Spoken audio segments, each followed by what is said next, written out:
welcome into another edition of GNASS, Degenerates Corner. I'm one of your hosts, John Santina, coming to you live from north of the border in Toronto, Ontario. And with me, as always, from, of course, the sunny state of New Hampshire is Alex Lacasse. Alex, how are you doing today, my friend? Still upright, John. And by sunny, you mean gray and dismal. Correct. Yep. Correct. And As we enter the Christmas season, it is of course going to be gloomy weather for us all, despite the fact that it is a cheery season. But Alex, one thing that we were short of cheers this weekend, if you want to dive right into it, we saw a 3-0 football game, and no, not European football either. yeah, John, in our bad football segments, we talk a lot of trash about teams that are, how we would describe as comically inept. Well, the Vikings and Raiders in the performance in the afternoon or the late afternoon window on Sunday as we record here on the evening of December 11th. Anyways, John, this was a real um, tractor pull doesn't do it justice, but when the two Vikings quarterbacks combined for less than 150 yards, and I wasn't actually watching this game, so I don't know if Josh Dobbs got benched for his crappy performance, 10 of 23, throwing the ball, but he got sacked for 47 yards, no turnovers. But I think, John, this set the game of football back. Oh, God, the leather helmets, the wing T formation. By the way, Dobbs benched. Well, yeah, he definitely probably deserved that and had that coming. Nick Mullins, a little more efficient throwing the ball, 9 of 13, 83 yards. On the other side for the Raiders, Aiden O'Connell, 171 yards passing. I guess you take that if you're the Raiders, but Enough. Yeah, Antonio Pierce, interim coach, only hold the team to 3 points. At least the defense showed up.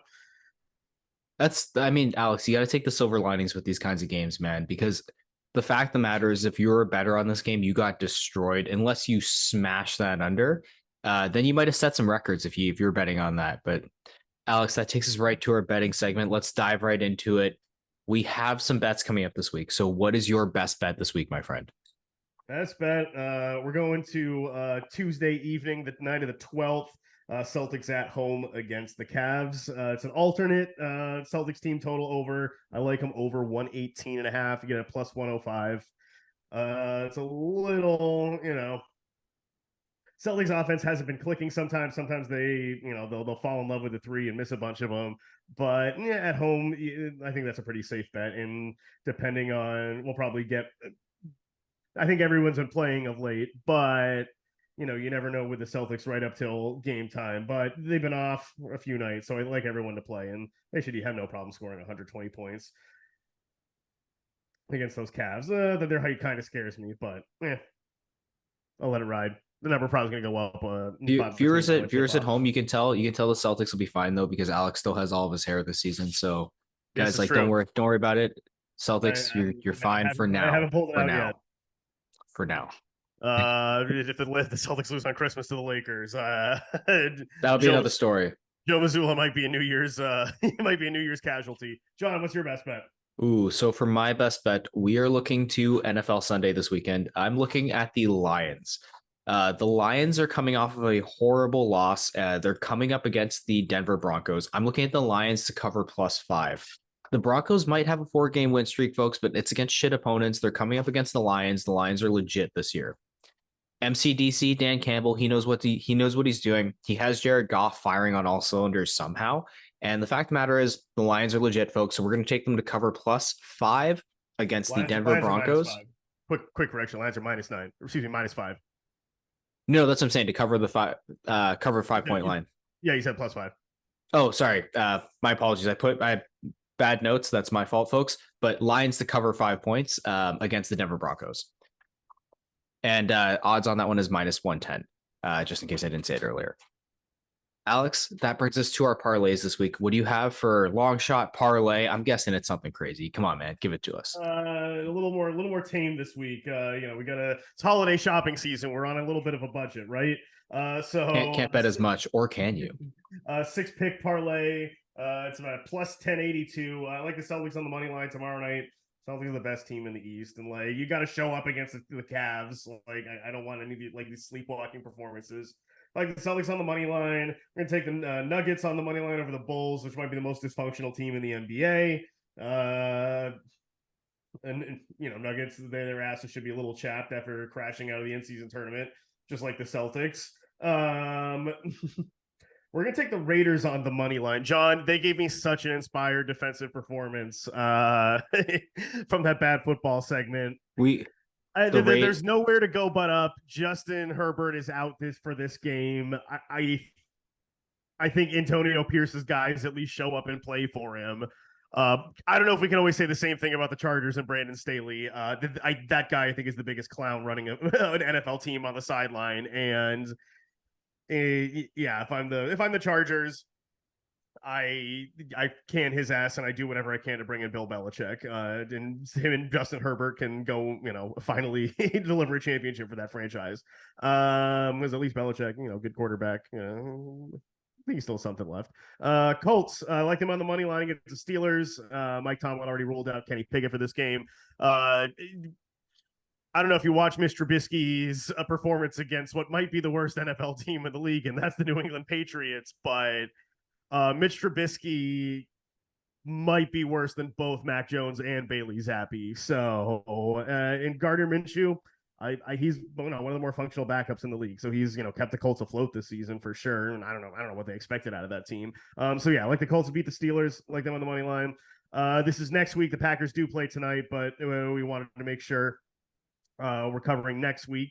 So I like the Packers on the money line. The Buccaneers have to go into Green Bay, and it's a warm weather team. That's never a good sign for a team that really has nothing to play for, like the Bucks do, or like the Bucks don't, rather. So that'll wrap up our NFL bets. This is John's winner. So also tomorrow night, Vegas Golden Knights on the money line over the Calgary Flames. Visiting Calgary Flames. Yes, so Vegas is at home. So yep, again that's 10:42. So one of us got a hit, right? Eventually, buddy. Eventually. Plus, all the gifts are free if you hit that one. Absolutely. Alex, we'll jump into my parlay this week. We're doing football meets football, European meets American. Which side of the pond do you want me to start on? No, I'll start with this one. Okay, so we'll start on this side of the pond. First, we are looking. We are the great North American sports show. Exactly. So we'll start here, buddy. You're lucky we let soccer on the show. Every week we got to put up with me. That's all. So we'll start with the Niners. We're taking them to outright win versus the lowly Cardinals. This is an easy one, guys. Niners, one of the best teams in football. Cardinals, definitively not. We'll take the Chiefs on the money line versus the Pats. Alex, you've lamented the Pats' current status a lot on the show, a lot on this very show, actually. So I might like that plus 9.5 points. Don't tell me with a good time, John. That being said, though, we are taking the Chiefs to win outright against the Pats. We're looking at the Giants and Saints. I was about to say the Giants, my bad. But the Giants and Saints, we're looking at that game. We're going to take under 37 points. Now, I know Tyrod Taylor might have just been cleared as we record the show, but guys, let's be real. The Giants can't move the ball down the field. Tyrod Taylor's not going to make a huge difference there. It has to do with the fact that these guys need to protect the QB and get some options for him. And guys, look, the Saints also suck. Derek Carr is just absolute poison to receivers. And the fact of the matter is, this is going to be under 37 points. Next, we are looking to the Dolphins to outright win versus the other New York team, the Jets, because let's be real, the Jets are not very good. The Dolphins can at least score points. They should run away with this one. And then finally, we're looking at Texans-Titans. Alex, you touched on this game briefly. Both quarterbacks looking to be out for this game. That being said, we're going to take under 38 points. I don't really care who wins. Just probably not going to score a lot of points, though, with both starting quarterbacks out. And now we flip to the other side of the pond. So third place, Aston Villa, big win against Arsenal this past week. We're going to take them on the money line versus Brentford. Brentford, obviously one of the more up-and-coming programs in England. But, I mean, let's be real. Villa spent a lot of money on their squad, and we're starting to see the talent come through. Manchester City, the general class of the field. We're going to take them on the money line versus Crystal Palace. We're just taking talent here, folks. That's really what it is. And Manchester City really needs to start stringing together some wins if they want to climb back up the table. And finally, we are looking at the oldest rivalry in England, Liverpool versus United. We're going to take Liverpool for an outright W in this one. Folks, Liverpool is undefeated since Trent Alexander-Arnold's position change into the midfield, and the fact that, well, they've one loss, excuse me, that controversial loss versus Tottenham. So we're just going to keep riding the hot streak, because once Klopp has a good thing, we all know that he hammers it until they ride home to the title. So folks, we're taking Liverpool outright, and that brings our total parlay to plus 1822. So Alex, free Christmas gifts for everyone if this parlay hits. Absolutely. That sounds like a banger. Well, we'll see, buddy. I tend to not be too hot on these parlays, so. Well, that's the best part of the bit. Right. All right. Any closing thoughts for our viewers this week? Hey, do you think your boy Tommy DeVito can cover 6 as a home dog Monday Night No. Football? No. Well, No dice. The Packers. Actually, maybe against they can sleepwalk into this one. Maybe against the Saints. Plus, you got that threat of Tyrod coming in, maybe throwing a bomb or two in there. Maybe actually, maybe you never know. Packers got at least they got something to play for, and I like Jordan Love. We'll see. Yet to be seen. Well, I think the Packers have a bigger issue, which is like surrounding. Doesn't even matter if it's Jordan Love, just surrounding the QB with talent. But that's beside the point. That's not this season. That's for next season. Christian Watts could stay on the freaking field. Oh my god. Dude's on my fantasy team. It was either him or Mike Williams. It's like, oh, which broken receiver do you want? But I needed one, and they were the only two good ones on the board. Well, folks, for next time, don't draft any broken receivers.